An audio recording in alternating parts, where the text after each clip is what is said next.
Very good afternoon all. हम webinar अभी शुरुआत करने जा रहे हैं अगले 5 मिनट में।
आप सभी का आज के वेबिनार में हार्दिक स्वागत है।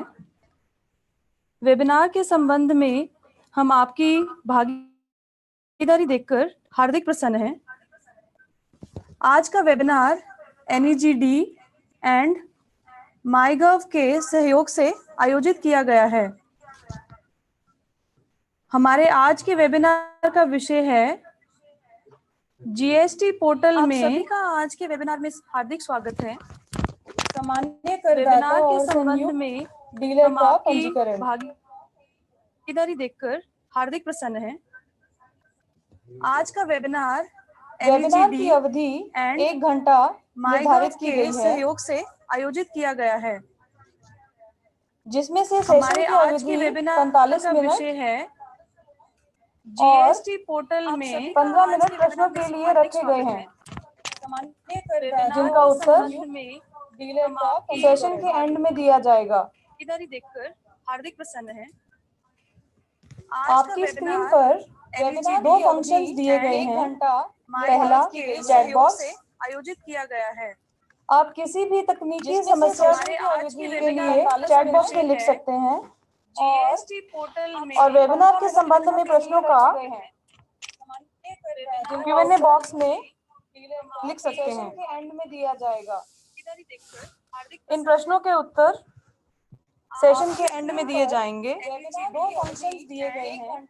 पहला मैं श्री पंकज आयोजित किया गया है, जी से आग्रह करती हूँ इस वेबिनार के वक्ता गणों का परिचय कराएं। वेबिनार के संबंध में प्रश्नों का नमस्कार मित्रों, Q&A बॉक्स में टैक्स नेटवर्क द्वारा लिख सकते हैं और national e governance division digital India in प्रश्नों के और माई उत्तर पोर्टल के सौजन्य सेशन के एंड में दिए जाएंगे। सेमिनार में मैं पंकज अरोड़ा आप सभी दर्शक प्रतिभागियों का मैं श्री पंकज मित्रों, जैसा कि आप जी सब से जानते हैं, आग्रह करती 1 हूँ जुलाई 2017 से इस वेबिनार के वक्ता केंद्र गणों का व राज्य स्तर पर वसूले जाने वाले विभिन्न अप्रत्यक्ष करों को समेकित करके एक राष्ट्र एक बाजार और एक कर की अवधारणा को साकार करते हुए अब भूतपूर्व कर सुधार GST लागू किया गया है, जिसके अंतर्गत पूर्व में विभिन्न अप्रत्यक्ष करों के लिए पंजीकृत करदाताओं के साथ साथ विभिन्न श्रेणियों के नवीन करदाताओं को जीएसटी पोर्टल पर जाकर पंजीकरण करना अनिवार्य है। साथ ही लघु व मध्यम श्रेणियों के व्यापारियों के लिए जीएसटी में सरल कंपोजिशन स्कीम का प्रावधान किया गया है। हमारे दर्शकों को इस बारे में आवश्यक जानकारी देने तथा जीएसटी पोर्टल पर उनके द्वारा अपनाई जाने वाली प्रक्रिया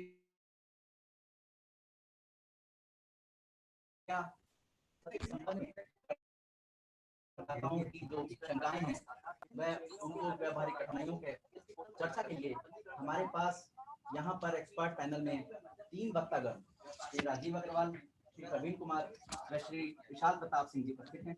मैं उनका परिचय आपसे कराना चाहूंगा।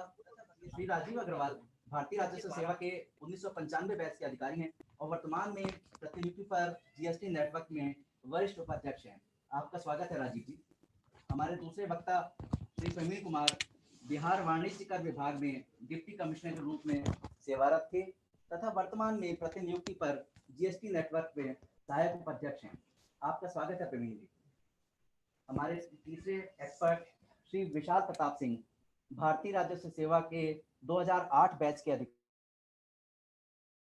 हैं तथा वर्तमान में केंद्रीय उत्पाद व सीमा शुल्क बोर्ड में जीएसटी पॉलिसी में कार्यरत हैं। आपका स्वागत है विशाल जी। इसी के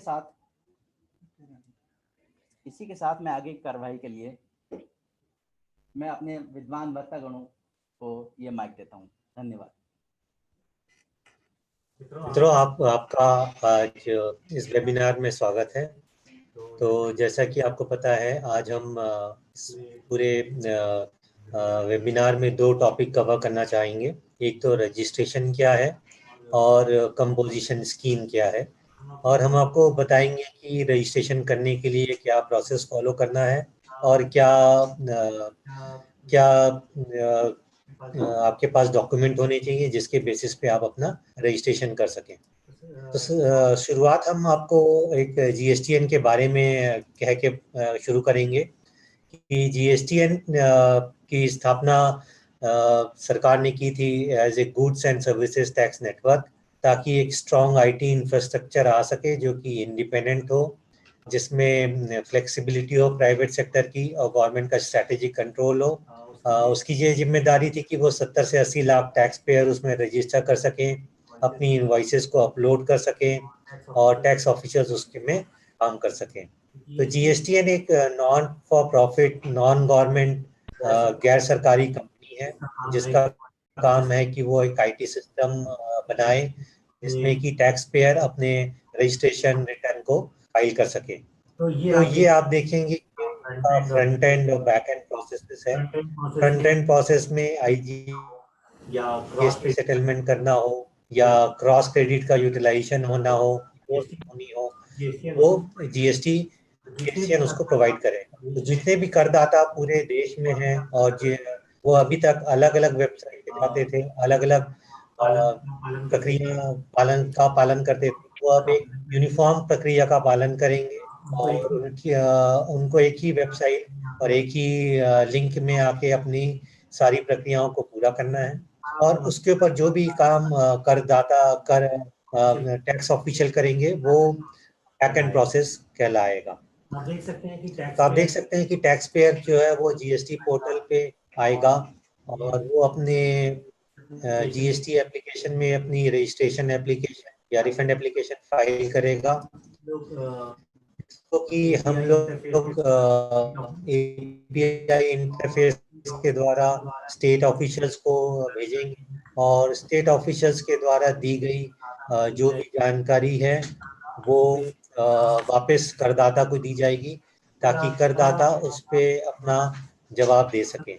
इसके अलावा हमारा नेटवर्क जो है वो बैंकों के साथ जुड़ा है ताकि जो भी करदाता अपनी पेमेंट करते हैं वो पेमेंट उनके क्रेडिट लेजर में अपडेट किया जा सके।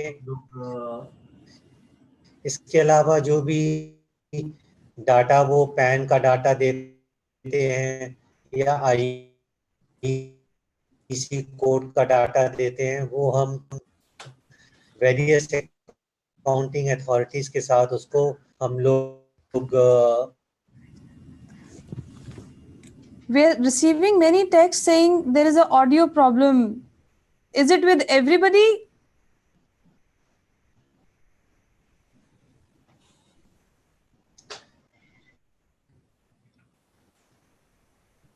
Give us a minute only. We are just sorting it out.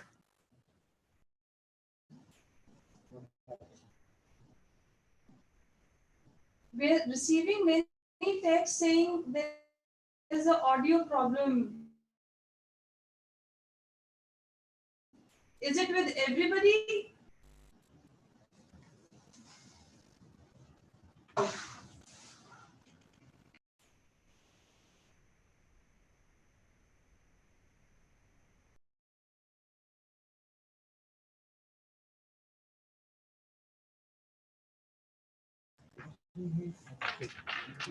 Now you give a test. Have a test it.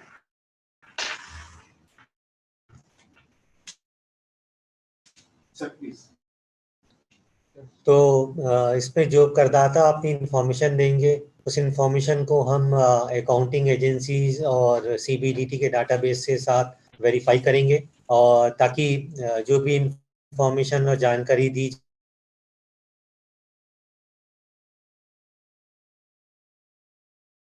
जा रही है वो प्रॉपर हो। और हम लोग बैंक के नेटवर्क के साथ भी जुड़ेंगे, ताकि जो भी करदाता अपना कर अदा करता है वो कर वापस उसके क्रेडिट लेजर में आ सके, कैश लेजर में आ सके, और जिसका इस्तेमाल करने में कर सके। तो आपकी स्क्रीन में अब जो दिखाई दे रहा है ये वो स्टेट्स हैं जिनको हम मॉडल 1 स्टेट्स कहते हैं। इनमें और सेंट्रल बोर्ड ऑफ एक्साइजेस वो खुद जीएसटीएन एक तरह सारे करदाताओं को बैक एंड प्रोसेस जीएसटीएन बना रहा है। तो ये एक जीएसटीएन के बारे में था। अब हम रजिस्ट्रेशन की प्रक्रिया के बारे में चर्चा करेंगे। तो उसमें से जो मुख्य बातें जो आ रही हैं वो ये है कि आपको जैसे पता है कि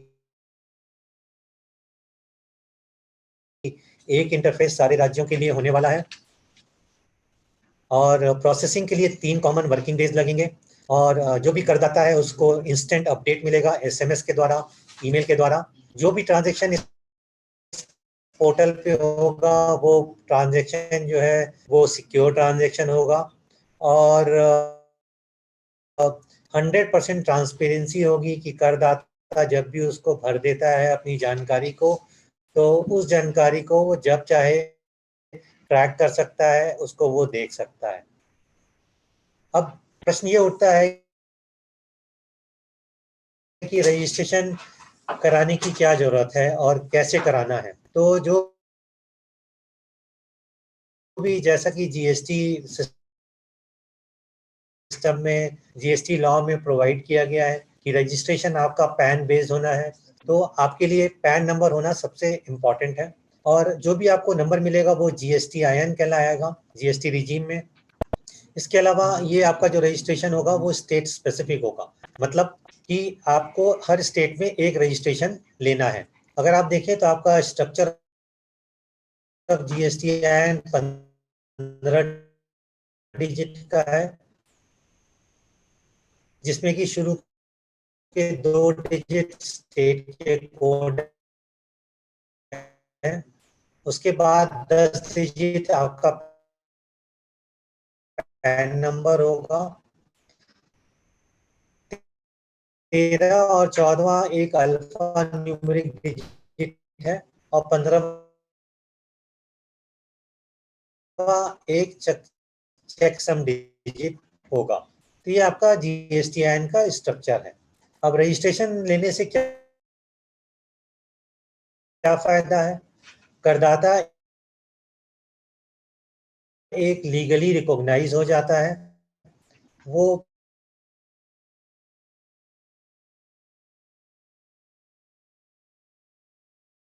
इनपुट क्रेडिट का बेनिफिट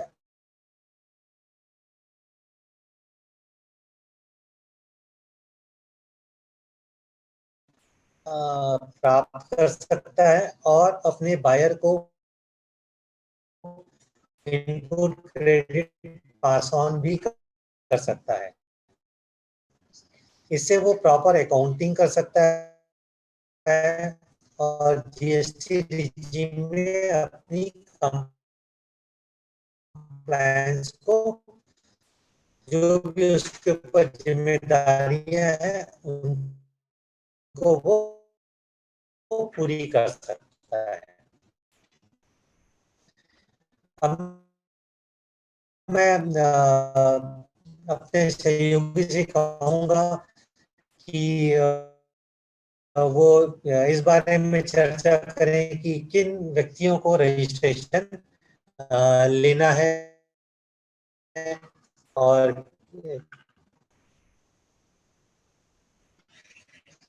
नमस्कार। बोलो।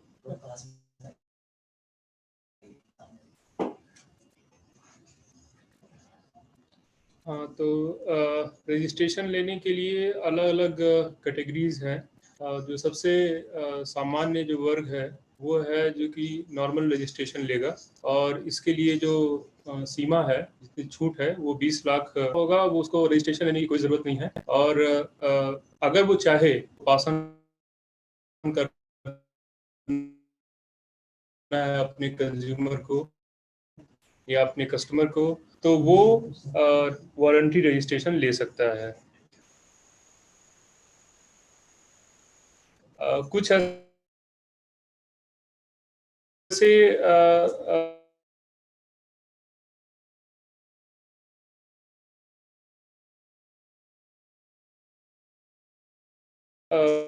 सप्लायर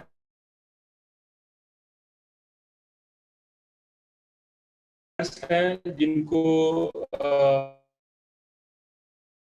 रजिस्ट्रेशन लेना ही होगा, जैसे कि जो लोग इंटरस्टेट सप्लाई कर रहे हैं, या जो लोग कैजुअल टैक्सेबल पर्सन है,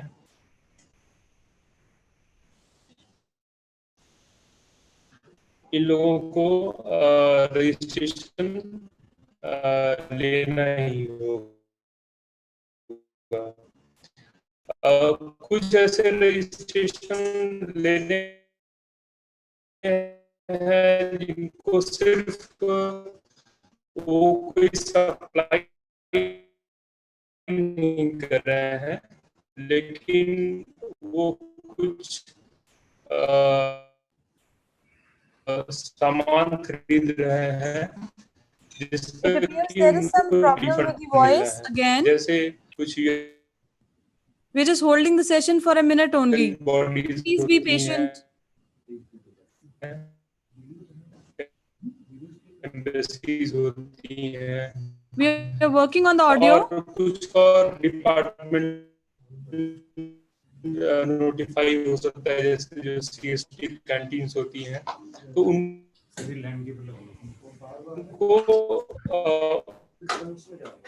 उनको रजिस्ट्रेशन लेना होता है, लेकिन वो रजिस्ट्रेशन लेंगे वो सिर्फ रिफंड के लिए लेंगे। कुछ लोग होंगे जो कि रिवर्स चार्ज में, मतलब ये है कि वो सर्विस या गुड्स रिसीव कर रहे हैं, वो सप्लाई नहीं कर रहे हैं, लेकिन फिर भी उनको उनको रिवर्स चार्ज में उनकी लायबिलिटी आती है, और उस केस में उनको भी लेना होगा, और सप्लायर के लिए तो लेना We're ही trying to होगा। solve the voice problem. और कुछ ई कॉमर्स ऑपरेटर्स हैं, If any one of you is able to hear इस the तरह की voice कई clearly, कैटेगरीज please हैं message. जिनको मैंडेटरी रजिस्ट्रेशन लेना ही होगा।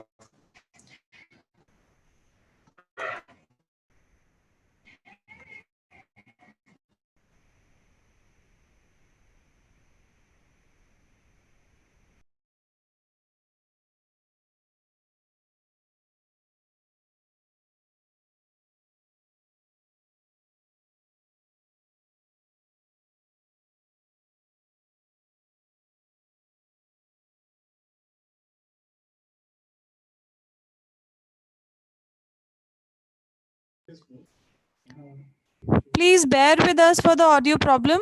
We are just fixing it out.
कुछ तकनीकी कारणों के कारण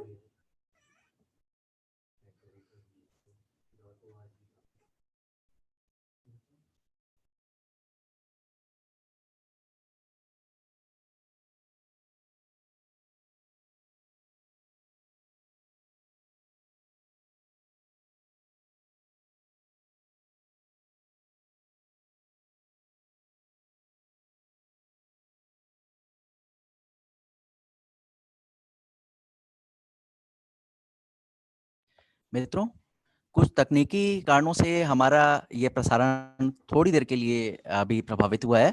हम जल्दी ही इसको जल्दी ही ठीक कर देंगे। कृपया आप हमारे साथ रहिए।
में लगा ना नहीं Thank you for your patience. We guys have joined back. Just testing the audio once again. Okay, it seems to be perfect now, so we will be resuming the session once again.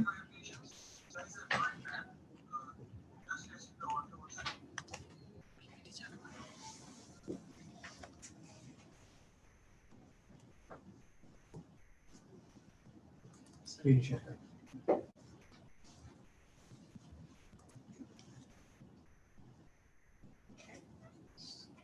Screen share करना है।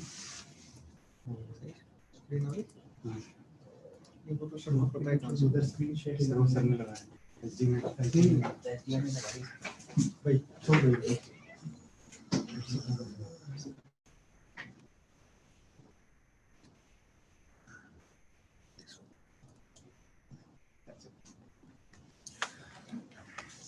तो मित्रों, आपका स्वागत है। कुछ तकनीकी खराबियों के कारण हमें ये प्रेजेंटेशन कुछ देर के लिए रुकना पड़ा था, लेकिन हम आगे बढ़ रहे हैं और इसमें आगे अब हम लोग अभी तक हमने ये कवर किया कि रजिस्ट्रेशन किसको लेना है और उसको क्या फ़ायदा मिलेगा। इसमें जो एक बात हम आपको बताना चाहते हैं कि जो 20 लाख की लिमिट दी हुई है टर्नओवर की, वो 10 लाख रुपए है कुछ राज्यों के लिए, जैसे कि अरुणाचल प्रदेश, असम, हिमाचल प्रदेश। इन राज्यों के लिए जो आप देख रहे हैं, इनमें जो एनुअल टर्नओवर की रिपोर्ट जो है टर्नओवर की जो लिमिट है वो 10 लाख है और बाकी राज्यों में वो 20 लाख की है। तो जैसा कि आपको बताया जा रहा था, सिंह साहब बता रहे थे कि रजिस्ट्रेशन अगर आपकी लायबिलिटी 1 अप्रैल को आती है तो आपको 30 अप्रैल तक अपने रजिस्ट्रेशन के लिए एप्लीकेशन डाल देनी है। हम इससे आगे बढ़ते हैं। अब मैं उनसे अनुरोध करूंगा कि वो मल्टीपल रजिस्ट्रेशन के बारे में आपको बताएं। तो मल्टीपल रजिस्ट्रेशन किन्हें लेना है और किस परिस्थिति में उन्हें अप्लाई करना पड़ता है। धन्यवाद सर।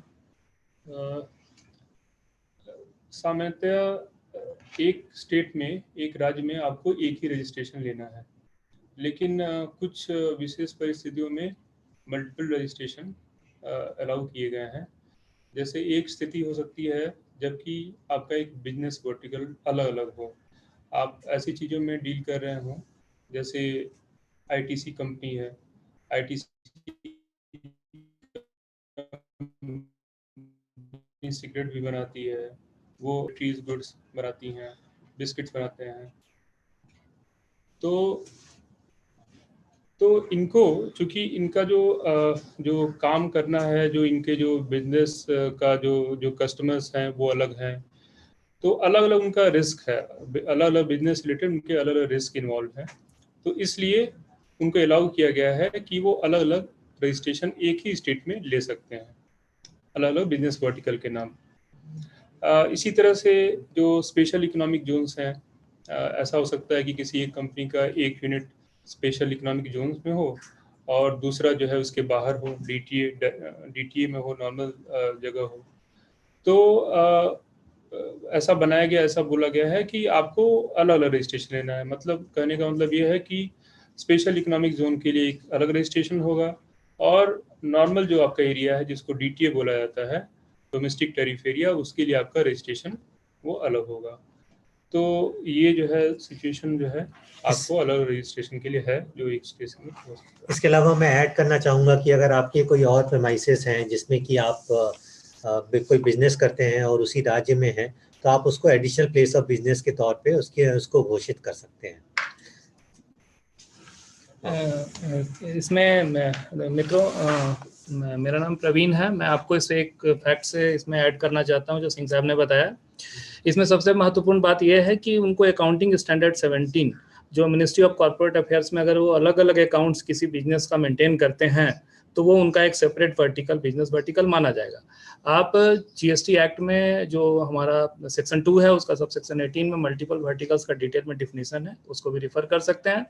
और इसमें मुख्य जो आवश्यकता ये है कि उनका बिजनेस बिल्कुल ही अलग होना चाहिए और मल्टीपल वर्टिकल्स का रजिस्ट्रेशन का कंसेप्ट जो हमारे पुराने वैट एक्ट में जैसे राज्य में था और आज जीएसटी में है, उसमें भिन्नता है। तो इस परिस्थिति पे भी आपको ध्यान देने की आवश्यकता है। और इसमें एक और बात मैं रिफर करना चाहूँगा कि जैसे सिंह साहब ने बताया आपको कि एसीजेड यूनिट्स हैं जिनका या फिर एसीजेड डेवलपर्स हैं, तो इनको एक अलग वर्टिकल माना गया है। उसी तरह से आईएसडी इनपुट सर्विस डिस्ट्रीब्यूटर को भी अलग वर्टिकल के रूप में रजिस्ट्रेशन लेने की बाध्यता है।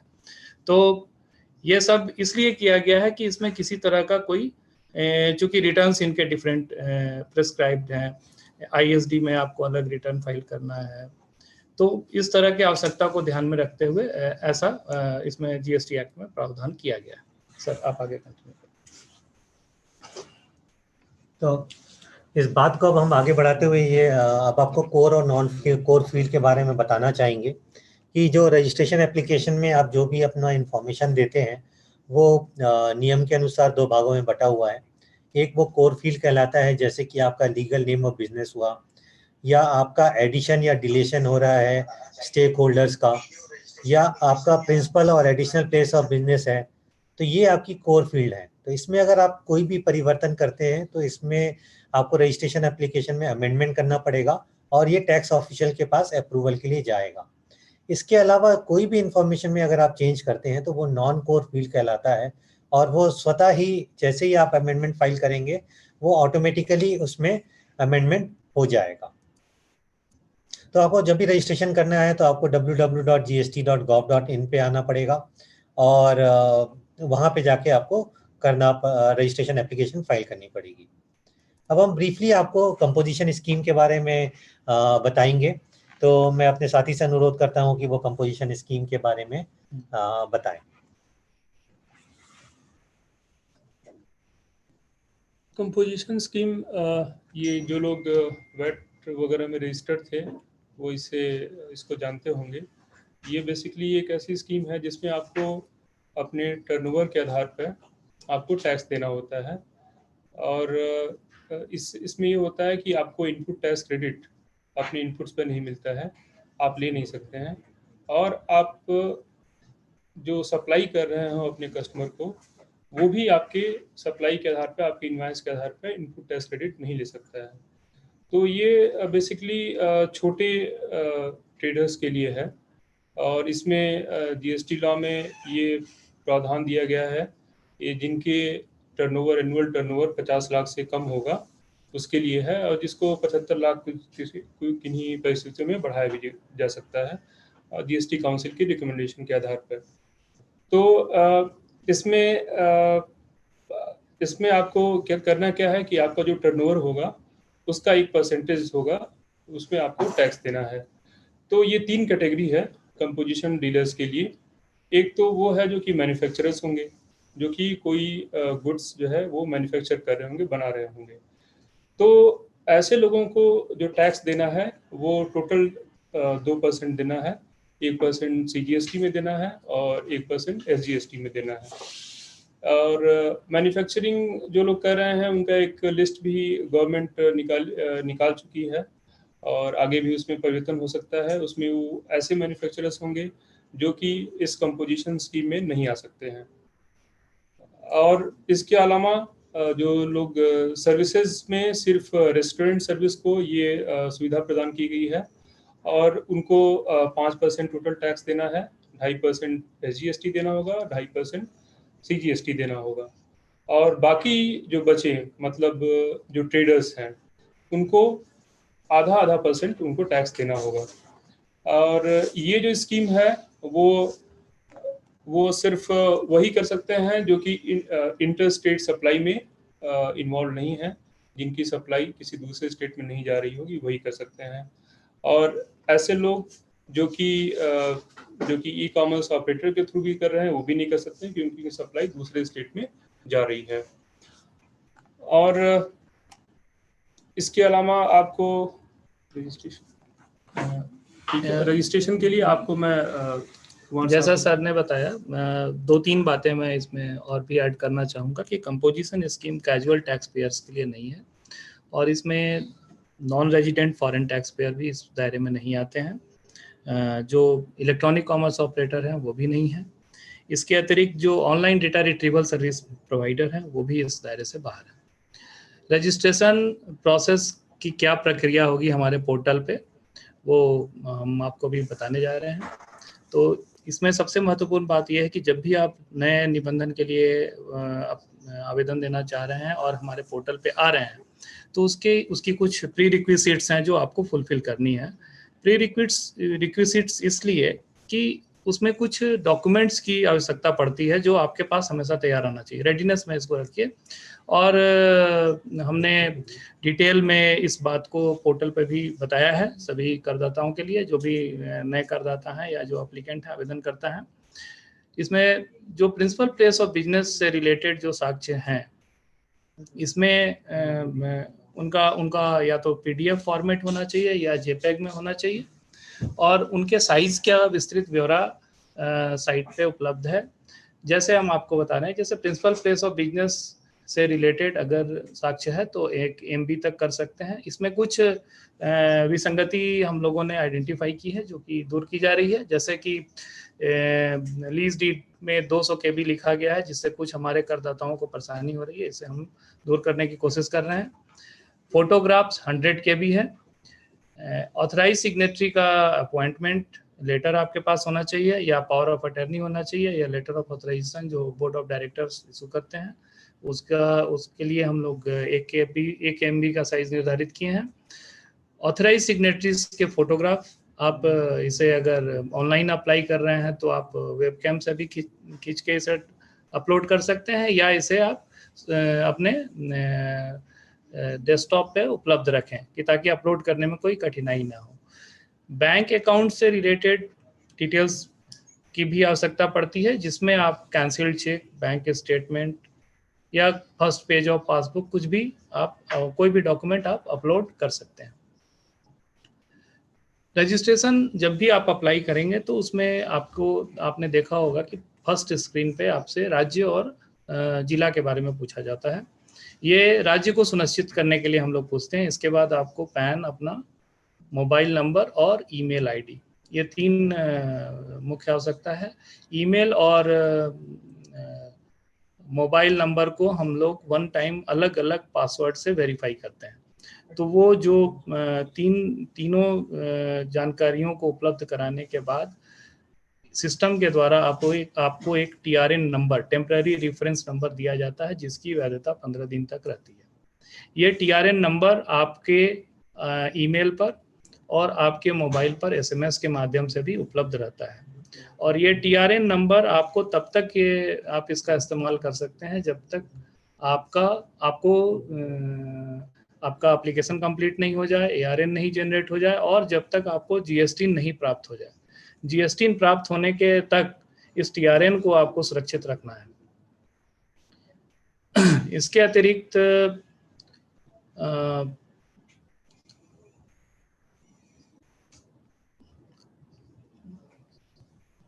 जब आप TRN नंबर लॉगिन करते हैं तो की प्रविष्टि करके और प्रोसीड बटन को दबाना होता है। प्रोसीड बटन पे क्लिक करने के बाद आपको एक 1 टाइम आपको एक OTP जाता है, जिसे आपको स्क्रीन पर इंटर करना है। तो वो आपको डैशबोर्ड पे ले जाता है। डैशबोर्ड पे आप एक प्रविष्टि देखते हैं माई सेव्ड एप्लीकेशन की, और वो ड्राफ्ट की स्थिति में रहता है। उसे क्लिक कीजिएगा तो आप मेन पेज पर पहुंच जाएंगे, जो हमारा पार्ट बी है एप्लीकेशन का। और पार्ट बी में आपको सारी जानकारियां, जैसे बिजनेस डिटेल्स सबसे पहले आता है, जिसमें आपको बिजनेस से संबंधित सारी जानकारी उपलब्ध करानी होती है। इसमें अगर आप कैजुअल टैक्स पेयर हैं तो आपको रेडियो बटन दिया गया है, कंपोजिट टैक्स पेयर हैं तो उसके लिए है। ये सारी जानकारियों को सेलेक्ट करने के बाद अगर आपको बिजनेस से रिलेटेड कोई डॉक्यूमेंट्री प्रूफ है, जैसे पार्टनरशिप के केस में पार्टनरशिप डीड, अगर आप कोई सोसाइटी, ट्रस्ट या एसोसिएशन से संबंधित हैं तो उससे संबंधित दस्तावेज आपको अपलोड करने होंगे। अगर आप प्रोप्राइटरी कंसर्न है तो आपको कोई दस्तावेज अपलोड नहीं करना होगा। और अगर आप कंपनी है तो आपको सर्टिफिकेट ऑफ इनकॉर्पोरेशन अपलोड करना होगा, जो एक पन्ने का मिनिस्ट्री ऑफ कॉर्पोरेट अफेयर से निर्गत किया जाता है। जब हम इन जानकारियों को भर लें तो फिर दूसरे टैब पर हम जाते हैं, जिसे हम प्रोमोटर और पार्टनर डिटेल्स कहते हैं। प्रोमोटर एंड पार्टनर्स डिटेल्स में आपको उस व्यवसाय से संबंधित प्रोमोटर्स या पार्टनर्स का विवरण भरना है। इसमें आपको उनसे संबंधित उनका पहचान से संबंधित उनके फोटोग्राफ्स, उनके पता से संबंधित जानकारियों को उसमें डालना है। इसे डालने के उपरांत आप इस प्रोमोटर एंड पार्टनर टैब में अधिकतम 10 लोगों को डाल सकते हैं। Date of birth, mobile number, email address, gender, STD code, identity से संबंधित इंफॉर्मेशन में अगर वो किसी कंपनी के डायरेक्टर हैं कंपनी में तो उनको डिन नंबर देना है। अगर डायरेक्टर के अलावा अगर किसी कंपनी में जैसे अगर वो CFO हैं तो वहाँ पे उन्हें देना आवश्यक नहीं है। इसमें उनको ये भी बताना है कि वो भारत के नागरिक हैं या बाहर के हैं। अगर भारत के नागरिक हैं तो यहाँ का पता देना है, अगर बाहर के हैं तो उनका एड्रेस फील्ड चेंज हो जाता है, उस हिसाब से उनको विवरण भरना है। अगर कोई भी प्रमोटर या जो प्रोप्राइटरशिप कंसर्न के आवेदन करता है और वो अपने आप को ऑथराइज सिग्नेटरी भी सेलेक्ट करना चाहते हैं तो वहाँ एक बटन है, उसमें वो अपने आप को सेलेक्ट कर सकते हैं। ऑथराइज सिग्नेटरी का विवरण भी प्रोमोटर पार्टनर टैब जैसा ही है। उसमें सिर्फ यही एक उनको अंतर है कि उनमें से जो भी वो घोषित कर रहे हैं अपने ऑथराइज सिग्नेटरी के डिटेल्स को पोर्टल पे, तो उनको उनमें से एक प्राइमरी ऑथराइज सिग्नेटरी को सेलेक्ट करना है। जो भी प्राइमरी ऑथराइज सिग्नेटरी वो सेलेक्ट करेंगे उनके ईमेल और मोबाइल पर वो विवरण भेजा जाएगा। GST से संबंधित या सारी महत्वपूर्ण सूचनाएं जो नोटिफिकेशंस या पासवर्ड वगैरह सारा कम्युनिकेट होगा उसी ईमेल और उसी मोबाइल नंबर पे। तो इस बात का ध्यान रखना है कि आप अपने प्राइमरी ऑथराइज सिग्नेटरी का ईमेल और मोबाइल नंबर अगर का ब्यौरा वेबसाइट पर डालते हैं तो इसे आप सुरक्षित रखेंगे। इसके अलावा आपको गुड्स और सर्विस के बारे में, प्रिंसिपल प्लेस ऑफ बिजनेस के बारे में की जानकारी देनी है।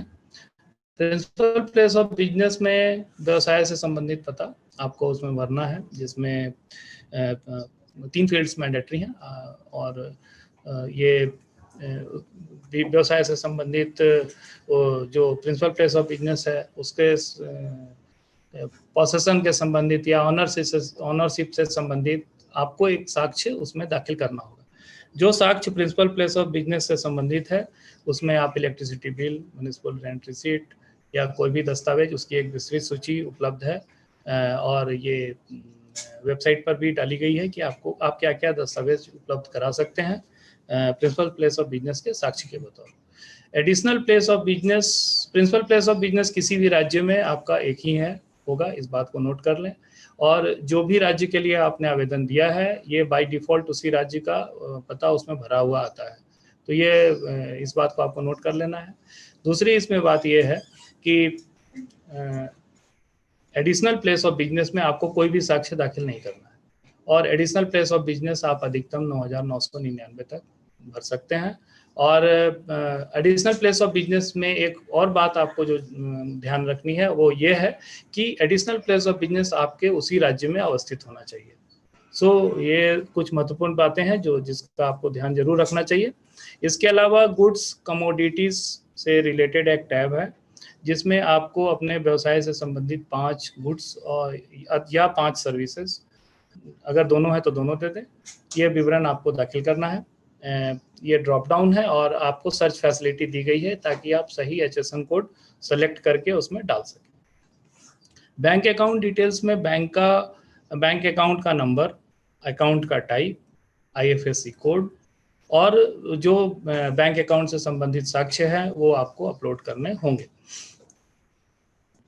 स्टेट स्पेसिफिक इंफॉर्मेशन एक फील्ड है जो कि राज्य से संबंधित अगर कोई अतिरिक्त जानकारी है तो आप दे सकते हैं, जैसे प्रोफेशनल टैक्स का नंबर दे सकते हैं, या आप उसमें लेबर डिपार्टमेंट में या फॉरेस्ट डिपार्टमेंट में निबंधित हैं तो उसका ब्यौरा आप दे सकते हैं। ये राज्य से संबंधित है, ये नॉन मैंडेटरी है। अगर आपके पास उपलब्ध हो सूचना तभी इसको भरें, अदरवाइज आप नहीं भी भर सकते हैं। अंतिम में वेरिफिकेशन टैब है। इसमें 2-3 बातें महत्वपूर्ण है जो आपको नोट कर लेनी चाहिए। एक तो ये है कि अगर जो कंपनी या फॉरेन LLPs या LLPs हैं, लिमिटेड लाइबिलिटी पार्टनरशिप के तहत मिनिस्ट्री ऑफ कॉर्पोरेट अफेयर्स में इनका रजिस्ट्रेशन है, तो उनको DSC से ही वे अपना आवेदन भर सकते हैं। उनके लिए डिजिटल सिग्नेचर सर्टिफिकेट अनिवार्य है, क्लास 2 लेवल। इसके बाद दूसरा आता है कि अगर आपने अपना आधार का ब्यौरा दिया है तो आप E-साइन भी कर सकते हैं। और तीसरा ऑप्शन EVC है, जो कि सर्वसुलभ है और आसान भी है और ये यूज़र फ्रेंडली भी है। इस EVC के अंतर्गत आपके रजिस्टर्ड मोबाइल नंबर पर एक 1 टाइम पासवर्ड भेजा जाता है सिस्टम के द्वारा। आपको उस पासवर्ड की प्रविष्टि करनी है और सबमिट कर देना है, तो इससे आपका एप्लीकेशन सबमिट माना जाएगा। एप्लीकेशन सबमिट होने के बाद आपको एक स्क्रीन पर मैसेज आता है कि आपका एप्लीकेशन सक्सेसफुली सबमिट हो गया है। और हमारा जो सिस्टम है GST सिस्टम, ये आपके द्वारा उपलब्ध कराई गई जानकारियों को एक बार वैलिडेट करता है। और ये वैलिडेशन में इस वैलिडेशन की प्रक्रिया में करीब 15 से 20 मिनट समय लगते हैं। तो आप इसमें बिल्कुल भी नहीं घबराएं। अगर विलम्ब हो रहा है तो आपको 15 से 20 मिनट के बाद ARN सिस्टम से भेजा जाएगा। अगर कोई इशू है तो वैलिडेशन एरर आपको पॉइंटेड आपको मेल बताया जाएगा कि इस त्रुटि के कारण आपका एप्लीकेशन नहीं सबमिट हो रहा है, तो उसको एक बार चेक कर लें। एक बार फिर आपको इस बात की ओर हम ध्यान आकृष्ट करना चाहेंगे। मेरा निवेदन है कि आप जब भी पैन से रिलेटेड जब भी इधर रजिस्ट्रेशन की प्रक्रिया हमारे GST पोर्टल पे 25 जून से चालू हुई। इसमें बहुत सारे हमारे हेल्प डेस्क को और ये मिला कि ARN उन्हें बहुत विलम्ब से प्राप्त हो रहा है और वैलिडेशन एरर का स्क्रीन पे उनको मैसेज जा रहा है। जब हम लोगों ने इस बात को देखा तो देखा कि जो पैन से संबंधित नाम है उसमें कहीं ना कहीं त्रुटि पाई गई। आधार में जो नाम आपका अंकित है और आपने जो डाला है या जो भी करदाता प्रविष्टि किए हैं उसमें थोड़ा सा गैप था। और इसके अतिरिक्त डेट ऑफ बर्थ या फिर एड्रेस फील्ड में कहीं कुछ ब्लैंक छोड़ देना या कॉमा, तो इस तरह की छोटी छोटी त्रुटियों के कारण सिस्टम से वैलिडेशन में दिक्कतें आई हैं। उसके बाद उनका निराकरण करा के उनका ARN बाद में जनरेट हुआ है। इस ARN जनरेट होने के बाद ARN का जो स्ट्रक्चर है ये 15 डिजिट का होता है। शुरू के 2 लेटर अल्फ़ाबेट्स हैं, उसके बाद स्टेट कोड है, इसके बाद जिस महीने में ARN जनरेट हो रहा है, उसके बाद वर्ष है, और फिर system generated running serial number है, और लास्ट का जो डिजिट है वो चेकसम डिजिट है कि कोई गलत ARN इस्तेमाल नहीं करे। ये सिस्टम पॉइंट ऑफ व्यू से रखा गया है। जब आपको ARN प्राप्त हो जाता है, ARN प्राप्त होने के बाद 3 कॉमन वर्किंग डे के अंतर्गत आपको निबंधन मिलना है। और जिस डेट को आपका ARN जनरेट हुआ है, जिस डेट को आपने अपना आवेदन दाखिल किया है वेब पोर्टल पर, उस दिन को छोड़कर अगले दिन से 3 दिन की गिनती शुरू होती है और ये वर्किंग डे होना चाहिए। तो इसमें 3 दिन के अंतर्गत आपको या तो GST नंबर और पासवर्ड आपके रजिस्टर्ड ईमेल मोबाइल पर उपलब्ध करा दिया जाएगा, या फिर जिस पदाधिकारी को भी ये एप्लीकेशन जाएगा वो अगर उस पर कुछ वेरिफिकेशन के क्रम में कोई क्लैरिफिकेशन आपसे लेना चाहे तो उसकी नोटिस आपको प्राप्त होगी आपके मेल पर। तो अगर नोटिस आपको प्राप्त होती है तो आपको फिर उसके पे जवाब देने के लिए 7 दिनों का समय दिया गया है। और आपको TRN नंबर से जाना है और लॉगिन करके सर्विसेज पे क्लिक करके सर्च ARN फैसिलिटी है, उस पर क्लिक करके आपको वहाँ देखना है कि क्या नोटिस आया है, और वहीं पे आपको शोकॉज नोटिस का जो नंबर है उसको डाल के आपको अपना जवाब दे देना है। ये प्रक्रिया है। 7 दिन के बाद 7 दिन का समय है इसमें आपको, और पदाधिकारी के लिए भी 7 दिन का समय है। कुछ इसमें कंडीशंस हैं। अगर 7 दिन में कोई भी जवाब नहीं प्राप्त होता है तो आपका आवेदन रिजेक्ट हो सकता है। अगर पदाधिकारी 7 दिन तक नहीं कोई कार्रवाई करते हैं तो वो आपका डीम्ड अप्रूवल होगा। अब मैं राजीव सर से अनुरोध करूंगा कि तो अभी हम लोगों ने देखा कि क्या क्या इसमें प्रक्रिया है, और हमने जैसे देखा है कि आपको एक पैन नंबर होना चाहिए, मोबाइल नंबर होना चाहिए, ईमेल आईडी होना चाहिए, जिसके द्वारा आप रजिस्ट्रेशन एप्लीकेशन फाइल कर सकते हैं। आपको एक एप्लीकेशन रेफरेंस में नंबर मिलेगा। डेफिशिएंसी में कुछ क्वेश्चन सवाल आपसे पूछे जा सकते हैं, या रजिस्ट्रेशन सर्टिफिकेट भी इशू किए जा सकते हैं। तो ये सारी सुविधाएं जो लॉ में प्रोवाइड की गई है वो GSTN में दिया गया है। 7 दिन के अंदर आपको अपने जवाब देना है। तो ये सारी चीज़ें हमने अपनी वेबसाइट पे, अपनी GST पोर्टल पे दी हुई है। तो अब हम कुछ सवाल जो पूछे गए थे उसका जवाब देने के लिए हम लोग आगे बढ़ेंगे। एक आपको ये बात बता दें कि अगर आप चाहें तो अपने रजिस्ट्रेशन एप्लीकेशन को ट्रैक भी कर सकते हैं। जैसा कि आपके स्क्रीन में दिख रहा है कि सर्विसेज मीनू के अंदर आप रजिस्ट्रेशन में ट्रैक एप्लीकेशन स्टेटस में जाएं और वहाँ पे अपनी डाटा को भरें, ARN नंबर डालें तो आपको स्टेटस भी नज़र आ जाएगा।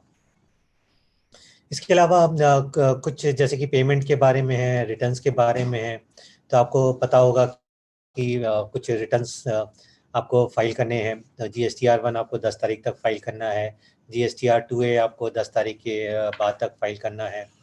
आप फाइलिंग करना चाहें तो आप अपने GST पोर्टल के द्वारा भी कर सकते हैं, ऑफलाइन टूल का भी इस्तेमाल कर सकते हैं, और आप चाहें तो थर्ड पार्टी टूल का भी इस्तेमाल कर सकते हैं।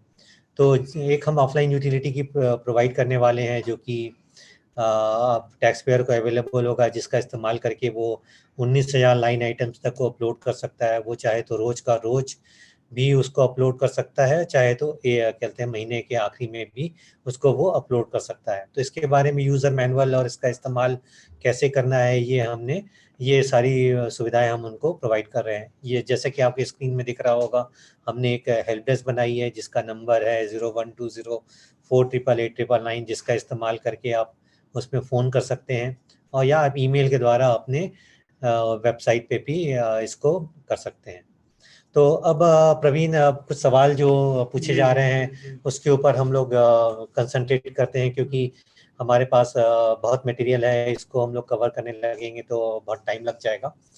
तो सबसे पहला सवाल लोग ये पूछ रहे हैं कि SEZ के लिए क्या, अगर मेरे 4 SEZ हैं तो क्या उनको हमें अलग अलग करने की ज़रूरत है, रजिस्ट्रेशन करने की ज़रूरत है, या हमारा एक ही रजिस्ट्रेशन से उसका काम हमारा हो जाएगा?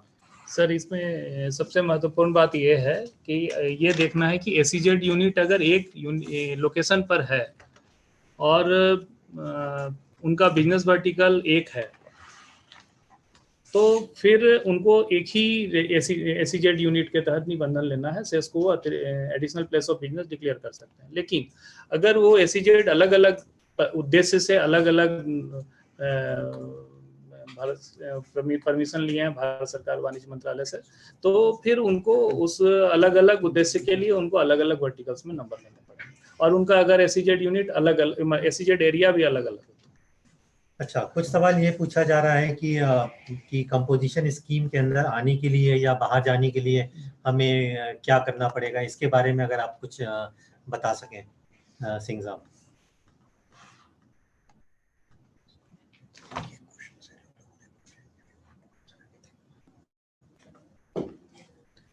कंपोजिशन स्कीम के बारे में कंपोजिशन स्कीम के बारे में जो सवाल है उसका जो लबोलुआब ये है कि लोग समझ नहीं पा रहे हैं कि ये किस तरह के प्रोडक्ट्स पर लगेगा। तो इसमें हम लोगों ने एक नोटिफिकेशन इशू किया है जिसमें कि कुछ जो मैन्युफैक्चरर्स हैं उनके लिए अलाउ नहीं किया गया है, और वो आपको cbc.gov.in पे अवेलेबल है। आप वहाँ नोटिफिकेशन में जाके उसको देख सकते हैं। इसके अलावा सर्विसेज जो लोग प्रोवाइड कर रहे हैं उसमें सिर्फ जो रेस्टोरेंट सर्विस प्रोवाइड कर रहे हैं ये उसी के लिए अवेलेबल है। और इसमें कंपोजिशन स्कीम में 3 तरह की चीज़ें हैं। पहला तो वो है कंपोजिशन स्कीम जो कि अभी हमारे यहाँ रजिस्टर्ड हैं, चाहे वो सेंट्रल एक्साइज हो या सर्विस टैक्स हो या वैट में रजिस्टर्ड हैं, और वो नए सिस्टम में मतलब जीएसटी में माइग्रेट कर रहे हैं। तो ऐसे लोगों के लिए क्या किया गया है कि आपको 30 दिन के अंदर कंपोजिशन स्कीम के लिए अप्लाई करना है, और जो 30 दिन का जो काउंटिंग है वो स्टार्ट होगा अपॉइंटेड डे से। तो मतलब सर हम आपको इंटरप्ट कर रहे हैं कि आपने जैसा बताया ये 30 दिन हमको 25 जून से लेना पड़ेगा। नहीं, 22 जून से, सॉरी हाँ 22 जून को जो है 22 जून को रजिस्ट्रेशन और कंपोजिशन स्कीम से जो रिलेटेड जो प्रोविजन है ये इसको नोटिफाई किया गया है। तो आपको 21 जुलाई तक आपको अपना बता देना है कि आप कंपोजिशन स्कीम में आप ऑप्ट करना चाहते हैं या नहीं करना चाहते हैं। तो आप देखेंगे जो कंपोजिशन स्कीम का जो रूल है दैट इज रूल 3, उसमें आप एक फॉर्म है और उसका जो सब रूल 1 है, रूल 3 का जो पहला जो रूल है सब रूल है, उसमें जो ए है सो 3(1)A ये बेसिकली ऐसे लोगों के लिए है जो कि माइग्रेट कर रहे हैं, और उसमें लिखा हुआ है कि आपको 30 दिन के अंदर आपको कंपोजिशन आप लेना चाहते हैं या नहीं लेना चाहते हैं या आप बता दीजिए। फिर दूसरा आता है कि जो लोग फ्रेश रजिस्ट्रेशन ले रहे हैं, जो लोग फ्रेश रजिस्ट्रेशन ले रहे हैं उनको जब आप रजिस्ट्रेशन अप्लाई करते हैं तो उसी समय जो आपका रजिस्ट्रेशन फॉर्म है उसमें आपके पास ये ऑप्शन आएगा कि क्या आप कंपोजिशन स्कीम लेना चाहते हैं कि नहीं लेना चाहते हैं। अगर आप एलिजिबल हैं तो आप वहीं पे आप बता देंगे कि मैं लेना चाहता हूं, तो आपको ये जो कंपोजिशन स्कीम के जो आपको इंटीमेशन देना है तो दैट विल बी कि वो हो जाएगा कि आपने इंटीमेशन दे दिया और आपको उसी समय से आपको मिल जाएगा।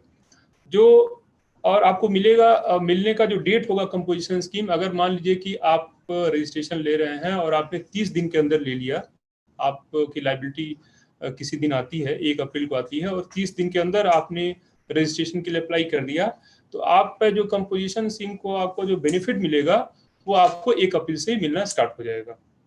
तो अब एक सवाल प्रवीण जी आपसे है कि सिस्टम रिक्वायरमेंट्स के बारे में आप हमें बताइए कि मैंने जब एप्लीकेशन करने की कोशिश की, एक सवाल पूछ रहे हैं तो वो मेरा एप्लीकेशन चल नहीं पाया, उसका क्या कारण? सर ये बड़ा ही आपने अच्छा प्रश्न किया है सर, और ये क्वेश्चंस बहुत लोगों से भी आ रहे हैं, हमारे हेल्प डेस्क में भी आ रहे हैं सर।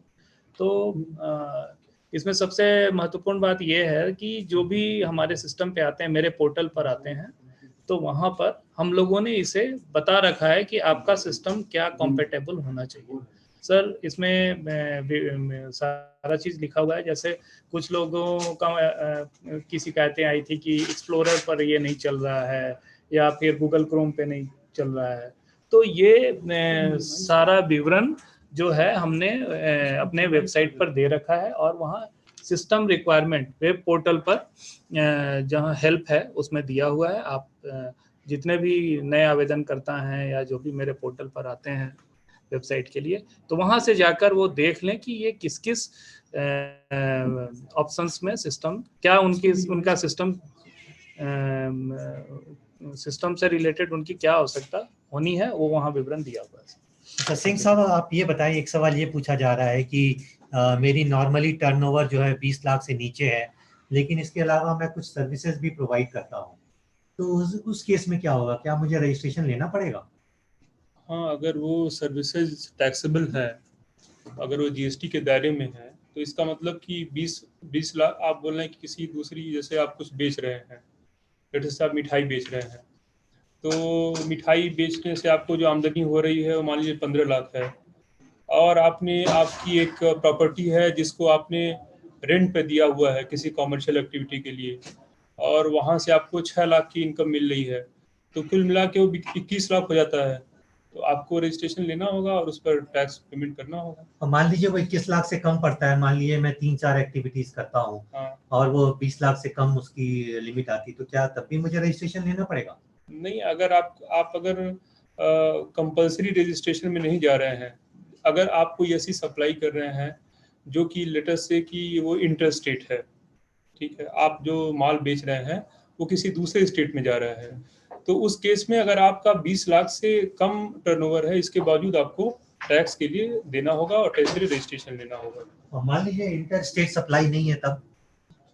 अब वो निर्भर करता है, जैसे ऐसा हो सकता है कि आपको रिवर्स चार्ज में आपकी कोई लायबिलिटी आ रही हो, मतलब कि आप रेसिपिएंट हैं सब, आप रेसिपिएंट हैं, आप कुछ आइटम खरीद रहे हैं, चाहे वो सर्विस हो सकता है या कोई गुड्स हो सकता है, आप उसको खरीद रहे हैं, लेकिन आपकी जो आउटवर्ड सप्लाई है वो 20 लाख से नीचे है, ठीक है।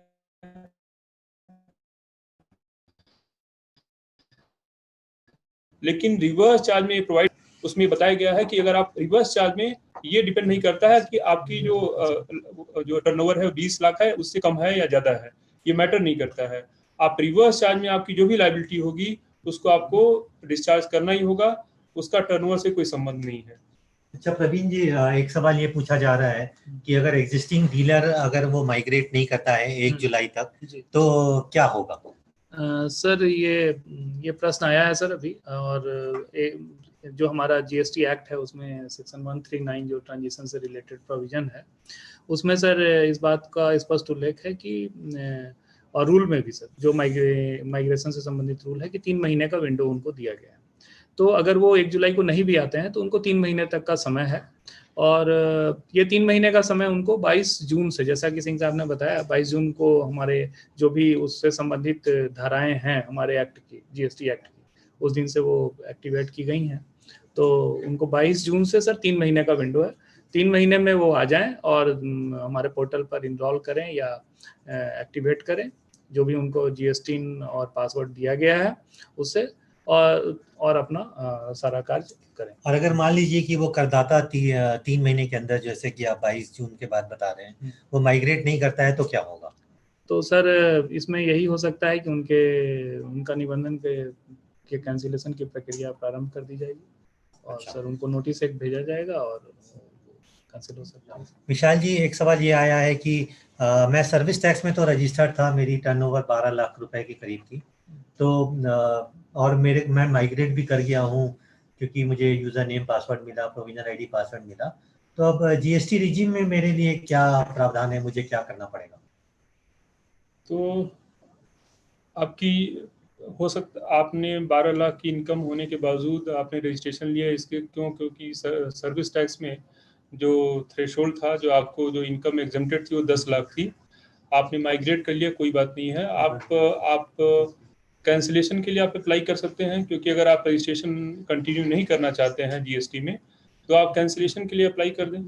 अच्छा, अगर मैं चाहूँ कि धंधा मैं करता रहूँ, मैं चूंकि माइग्रेट कर चुका हूँ, तो क्या वो भी संभव है? अगर ऐसा हो सकता है तो मेरे ऊपर क्या जिम्मेदारियां होंगी, मुझे क्या करना पड़ेगा? हाँ बिल्कुल, आप धंधा तो कर ही सकते हैं। आपकी जो टोटल टर्नओवर है वो अगर 20 लाख से कम है तो आप रजिस्ट्रेशन जो आपका माइग्रेशन हो गया, आप उसके लिए कैंसिलेशन कर दीजिए, आप कैंसिल कर दीजिए आराम से। और आपका चूंकि 20 लाख से कम इनकम है तो आप अपना धंधा वैसे भी कंटिन्यू कर सकते हैं, कोई नहीं, मेरा सवाल, इनका सवाल उस संदर्भ में है कि मैं रजिस्ट्रेशन जारी रखूं, मतलब जैसे ये है कि मैं 20 लाख से कम है तो मैं अपना बिजनेस कर सकता हूँ बिना रजिस्ट्रेशन के भी। तो सवाल ये पूछ रहे हैं कि मैं रजिस्ट्रेशन रखूं और अपना बिजनेस भी करता हूं, तो मेरे ऊपर जीएसटी रिजीम की क्या जिम्मेदारी आती है? क्या मुझे कोई रिटर्न फाइल करना पड़ेगा या कुछ क्रेडिट लेना पड़ेगा या क्रेडिट पास ऑन करना पड़ेगा? हाँ, अगर आपकी इनकम 20 लाख से कम है और आप अगर जीएसटी में रजिस्टर्ड हैं तो आपके ऊपर वो सारी जिम्मेदारियां लागू होंगी। आपको सारे टैक्स रिलेटेड जिम्मेदारियों का निर्वहन करना होगा जो एक नॉर्मल आदमी को करना पड़ता है। तो आपको रिटर्न फाइल करना होगा, आपको समय से टैक्स पेमेंट करना होगा, और आपको बाकी सारी जो प्रावधान है वो सारे ऐसे ही लागू होंगे जैसा कि बाकी लोगों के लिए है। इसमें सर एक हम और प्रश्न मतलब पूछना चाहेंगे, या मतलब जानकारी उपलब्ध कराना चाहेंगे कि ये बहुत भ्रांति फैली हुई है कि मेरा अगर टर्नओवर वैट रेजिम में या सर्विस टैक्स रेजिम में 20 लाख या 10 लाख जो भी एप्लीकेबल हो जिस राज्य के लिए, उससे कम है, और चूंकि मैं जीएसटी में जा रहा हूं तो शायद मैं निबंधन क्यों लूं और मैं क्यों काम करूं। तो जैसा कि जीएसटी एक्ट में ये स्पष्ट प्रावधानित है कि जो भी एग्जिस्टिंग टैक्स पेयर हैं, इरेस्पेक्टिव ऑफ उनका जो भी टर्नओवर रहा हो वैट में या सर्विस टैक्स में, उनको जीएसटी के अंतर्गत माइग्रेट तो करना ही है, पहली अनिवार्यता है। दूसरी बात इसमें यह है कि ठीक है, अगर आप वैट में जो भी वस्तु का कारोबार करते थे और जीएसटी में वो वस्तु आपकी एग्जेम्प्ट हो गई है तो आपको तभी छूट है, अदरवाइज आपको निबंधित होना है जीएसटी में। अच्छा विशाल जी, ये बताइए कि रिवर्स चार्ज क्या है? रिवर्स चार्ज में क्या लायबिलिटी आती है? कोई एक आप उदाहरण दे सकते हैं कि रिवर्स चार्ज में किस तरह से ड्यूटी पेमेंट करना है या क्रेडिट लेना है, इनवॉइस कौन इशू करेगा, कुछ इसके बारे में जानकारी करदाता जानना चाहते हैं।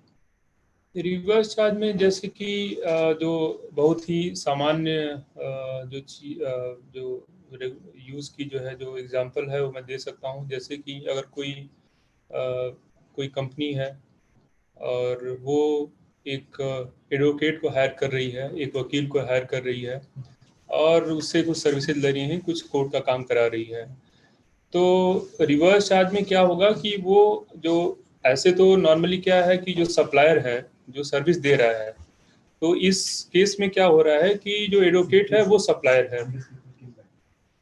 सो एडवोकेट जो है, जो आपका जो वकील है वो आपको सप्लाई दे रहा है, आप उसको उस सर्विस को, उसकी एडवोकेट की सर्विस को आप रिसीव कर रहे हो।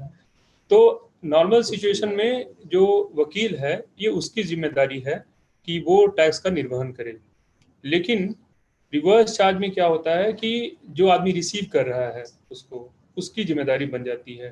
तो आप एक कंपनी हो तो ये आपकी जिम्मेदारी है कि आप उसमें रजिस्ट्रेशन लो उसके लिए, और ऐसा इसलिए बनाया गया है क्योंकि आपको वैसे भी आपको अपनी जो सप्लाई आप जो कर रहे हो उसके लिए ऑलरेडी आप रजिस्टर्ड तो हो गई ही। तो इसीलिए क्या किया गया है कि आप जो है आपके ऊपर एक और लायबिलिटी क्रिएट कर दी गई है, क्योंकि जो आदमी जो सप्लाई कर रहा है हो सकता है कि वो इधर उधर बिखरा हो और आप तो ऑलरेडी जीएसटी में रजिस्टर्ड हैं, आप उस पर टैक्स पेमेंट कर रहे हैं। तो आप रिवर्स चार्ज में क्या करते हैं, अगर वो आपको सप्लाई देता और आपको इनवॉइस इशू करता तो आप वैसे भी उसको टैक्स तो देते ही। तो ये प्रावधान बना दिया गया है कि आप खुद ही अपना टैक्स पेमेंट कर दीजिए। तो रिवर्स चार्ज में ये ध्यान देने वाली बात यह है कि जब भी आप पेमेंट करते हैं तो आप उसमें क्रेडिट का यूज नहीं कर सकते हैं, आपको हमेशा उसको कैश में ही देना होगा, और वो टैक्स पेमेंट करने के बाद आपको उसका क्रेडिट मिल जाएगा। लेकिन जब आप पेमेंट करेंगे तो हमेशा उसको आपको कैश में करना होगा। और एक और जो ध्यान देने वाली बात यह है कि अभी जीएसटी लॉ में बनाया गया है कि जो लोग भी रिवर्स चार्ज में पेमेंट करेंगे और उससे जो रिलेटेड जो प्रावधान है वो सेक्शन 9(3) है और सेक्शन 9(4) है, उसमें ये प्रोवाइड किया गया है कि आपको जब रिवर्स चार्ज में जब आपको टैक्स पेमेंट करना है तो उसमें आपको जीएसटी के सारे प्रावधान लागू होंगे। और आप अगर इनवॉइस रूल में भी देखेंगे, इनवॉइस रिलेटेड जो जीएसटी में जो प्रावधान है वो बताते हैं कि आपको एक इनवॉइस इशू करना है जब आप सर्विसेज या गुड्स आप रिवर्स चार्ज में रिसीव कर रहे हैं और जिस पे आपकी लायबिलिटी है टैक्स पेमेंट करने की। ये मोटा मोटा जो है ये रिवर्स चार्ज के बारे में मैं आपको। अच्छा प्रवीण जी, ये बताइए, एक सवाल ये करदाता पूछ रहे हैं कि अगर मैं एग्जिस्टिंग टैक्स में रजिस्टर्ड नहीं था, वैट में नहीं रजिस्टर्ड था, या वो 17 टैक्सेस में रजिस्टर्ड नहीं था जी, और मुझे रजिस्ट्रेशन लेना है, तो अब मुझे क्या करना पड़ेगा? सर जीएसटी अगर आपके ऊपर लाइबिलिटी बनती है जीएसटी पे करने की, और अगर आप उस दायरे में आते हैं तो आपको बस मेरे पोर्टल पे आना है और रजिस्ट्रेशन के लिए लॉगिन करना है। अच्छा विशाल जी, एक सवाल ये पूछा जा रहा है कि अगर मैं दिल्ली का करदाता हूँ, दिल्ली में रजिस्टर्ड हूँ और मैं यूपी में कोई माल सप्लाई करना चाहता हूँ, तो क्या मैं यूपी में माल सप्लाई करने के लिए क्या मुझे यूपी में रजिस्ट्रेशन लेने की आवश्यकता है? नहीं, बिल्कुल नहीं। आप दिल्ली में हैं तो आप दिल्ली में रजिस्ट्रेशन लीजिए, और आप बेसिकली जो आप सप्लाई कर रहे हो वो इंटर स्टेट सप्लाई है। आप इनवॉइस इशू करोगे, उसमें आप आईजीएसटी चार्ज करोगे, और आपको सीजीएसटी एसजीएसटी चार्ज करने की जरूरत नहीं है, आप सीधे आईजीएसटी चार्ज करेंगे।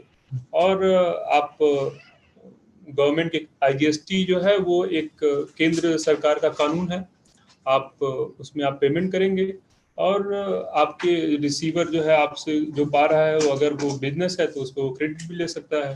तो आपको बिल्कुल जहां भी आप सप्लाई कर रहे हो उसमें जरूरत नहीं है, आप जहां से सप्लाई कर रहे हो वहां पे आपको रजिस्ट्रेशन लेने की आवश्यकता है। अच्छा विशाल जी, एक सवाल ये आ रहा है कि आईएसडी क्या है, और आईएसडी को क्या हर स्टेट में रजिस्ट्रेशन लेने की आवश्यकता है? IST बेसिकली होता क्या है कि सर्विसेज के केस में ऐसा होगा, जैसे मैं आपको एक उदाहरण देता हूँ। एक मान लीजिए कि बैंक है, SBI है, स्टेट बैंक ऑफ इंडिया है, तो इसकी कई जगह ब्रांचेज हैं और हजारों इनफैक्ट होंगी। तो ये कुछ सर्विसेज ऐसी लेती हैं जो कि वो पूरे इंडिया में यूज कर सकती हैं। जैसे कि उन्होंने अपने पूरे सिस्टम का पूरे इंडिया में जो उनका IT नेटवर्क है उसके लिए कोई एक कॉन्ट्रैक्ट दिया, तो वो जो सर्विसेज होंगी, चाहे वो हो सकता है कंप्यूटर का अपडेशन हो, सॉफ्टवेयर अपडेशन, ये सारी चीजें एक ही जगह से वो खरीदते हैं। और वो हो सकता है कि वो उनका रजिस्टर्ड ऑफिस हो या कॉर्पोरेट ऑफिस हो, किसी एक ऑफिस से वो कर सकते हैं। लेकिन उसका जो यूज होगा वो अलग अलग ब्रांचेज में होगा। अगर हम ऐसा कर दें कि ये जो सर्विसेज में ये दिक्कत ये है कि आप ये नहीं जानते हैं कि कौन सी चीज कहाँ पे यूज हुई है, क्योंकि गुड्स जो होते हैं वो टेंजिबल होते हैं, वो आपको दिखाई देते हैं।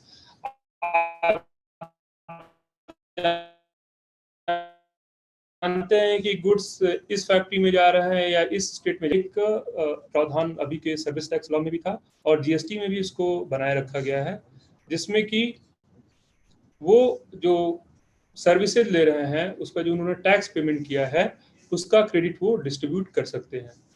और उसके लिए उनको हर स्टेट में लेने की जरूरत नहीं है, वो डिपेंड करता है कि वो कहाँ पे वो सेंट्रलाइज सर्विस ले रहे हैं। जैसे मान लीजिए कि SBI जितने भी अपने सर्विसेज दे रही है जो कि अलग अलग ब्रांचेज में अलग अलग स्टेट्स में उनको यूज कर रही है, वो मान लीजिए कि सिर्फ 2 जगह ले रही है, अपने मुंबई हेडक्वार्टर ब्रांच से ले रही है और मान लीजिए कि कलकत्ता ब्रांच से ले रही है, तो उसको जो रजिस्ट्रेशन लेने की जरूरत है IST के लिए वो सिर्फ 2 जगह के लेने की जरूरत है, मुंबई में और कलकत्ता में। और वहां से वो पूरे इंडिया में वो चाहे तो जो क्रेडिट है वो डिस्ट्रीब्यूट कर सकती है। उसको हर स्टेट में लेने की जरूरत नहीं है, सिर्फ वही लेने की जरूरत है जहां पे वो सर्विसेज जो कि सेंट्रलाइज प्रोक्योरमेंट हो रहा है वो जहां से कर रही है। अच्छा, ये बताइए कि रजिस्ट्रेशन सर्टिफिकेट है वो ऑनलाइन इशू होगा, तो क्या उसका डोर टू डोर इंस्पेक्शन भी होगा? करदाता ये जानना चाह रहे हैं कि आप सरकारी ऑफिशियल आके हमारा चेक भी करेंगे? नहीं, आप देखेंगे तो इसमें ये प्रोवाइड किया गया। पहली बात तो अभी तक के जो सेंट्रल एक्साइज और वैट में भी ये प्रोविजंस थे, आपको रजिस्ट्रेशन देने के पहले आपका प्रीमाइस का फिजिकल वेरिफिकेशन होता था।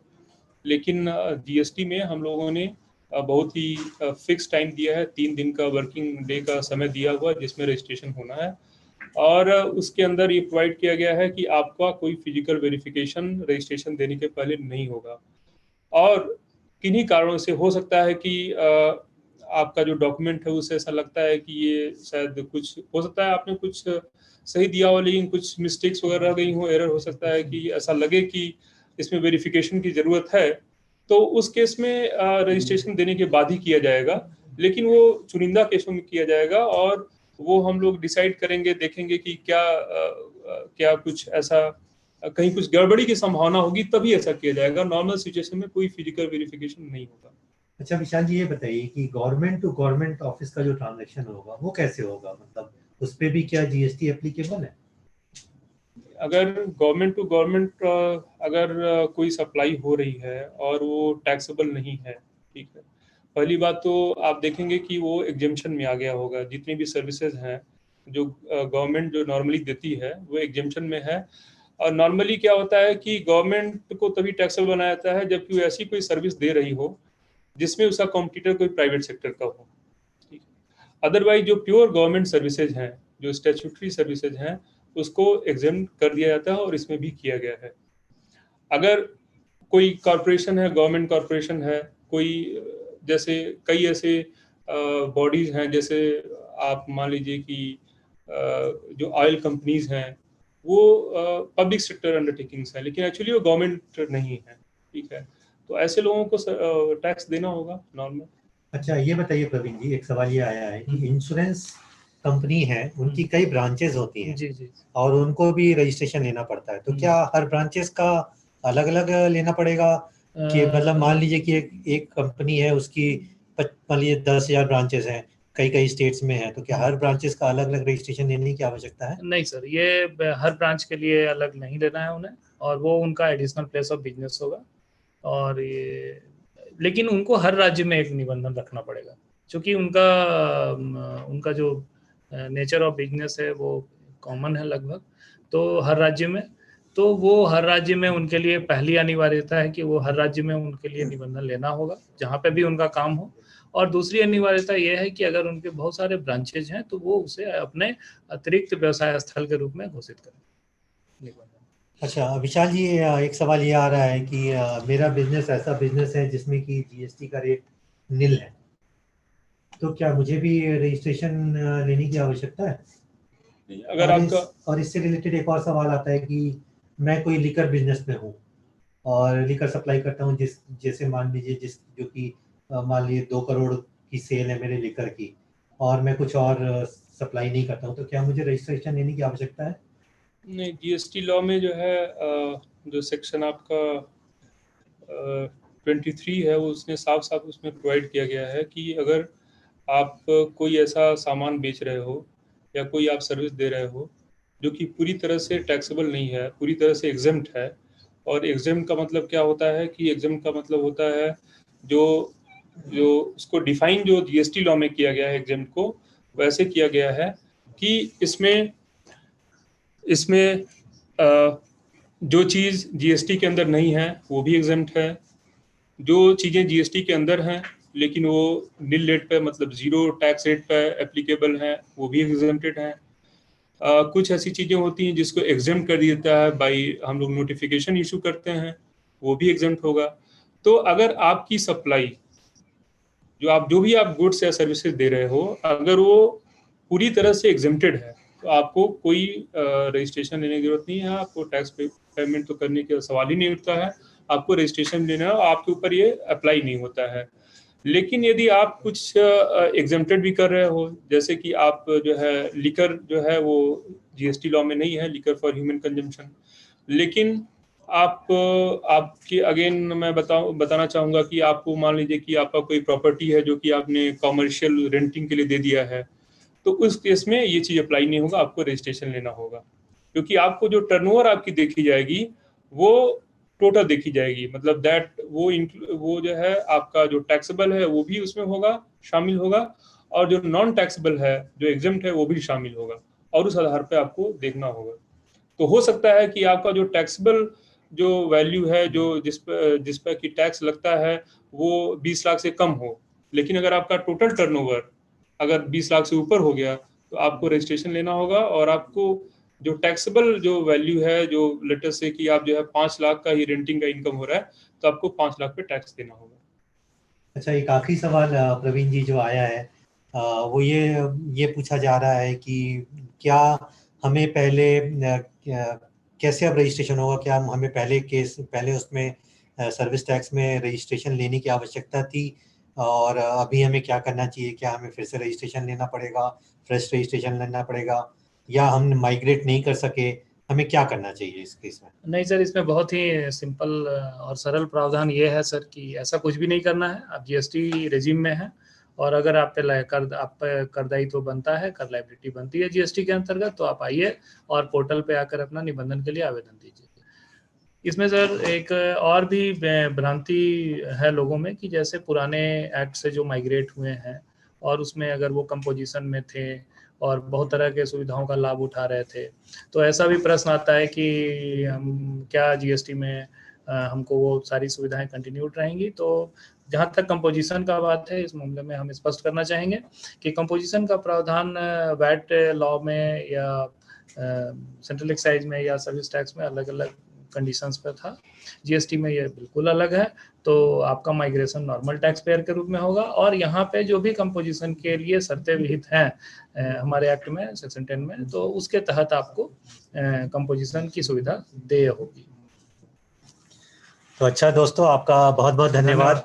और मैं आशा करता हूँ कि हमने जो चर्चा की और जो आपको बताया वो आपके लिए काफ़ी हेल्पफुल होगा, काफ़ी यूज़फुल होगा। मैं विशाल जी का धन्यवाद देना चाहता हूं कि वो अपने नॉर्थ ब्लॉक से central board of excise and custom से यहाँ आए और प्रवीण जी का धन्यवाद देना चाहता हूं कि वो भी उन्होंने पूरे प्रश्नों का जवाब दिया।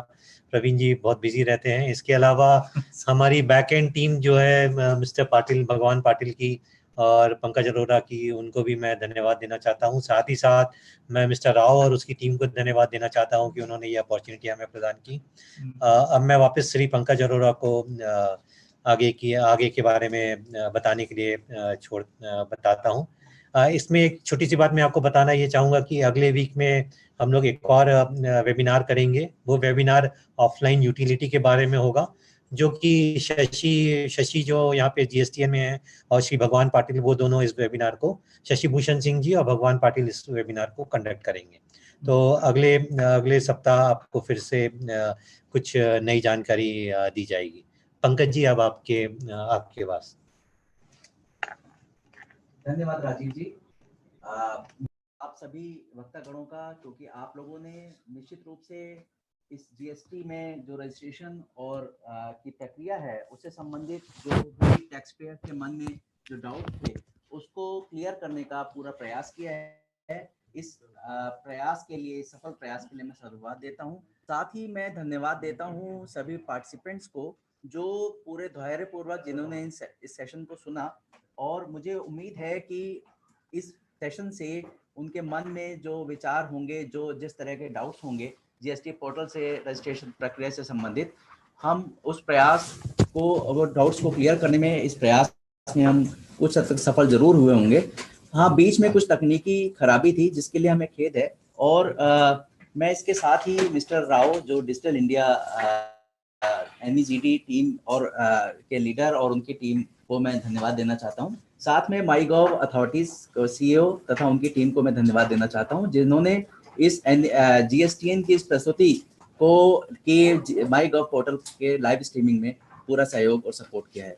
आप सबका धन्यवाद मित्रों, और निश्चित रूप से हम जल्दी ही अपने नेक्स्ट GST के ऊपर नेक्स्ट टॉक शो के साथ हम जल्दी ही हाजिर होंगे। धन्यवाद आप सबका। हम आशा करते हैं कि आज का वेबिनार आपके लिए उपयोगी रहा। आज के वेबिनार के वक्तागणों को हम हार्दिक धन्यवाद करते हैं। निरंतर लर्निंग के लिए हम इस प्रकार के वेबिनार निरंतर आयोजित करते रहेंगे। इस वेबिनार की रिकॉर्डिंग आपको lms.negd.in एंड kms.negd.in पे उपलब्ध है। You may go and search for the videos and the PPTs there on lms.negd.in and on kms.negd.in. आपका दिन शुभ रहे।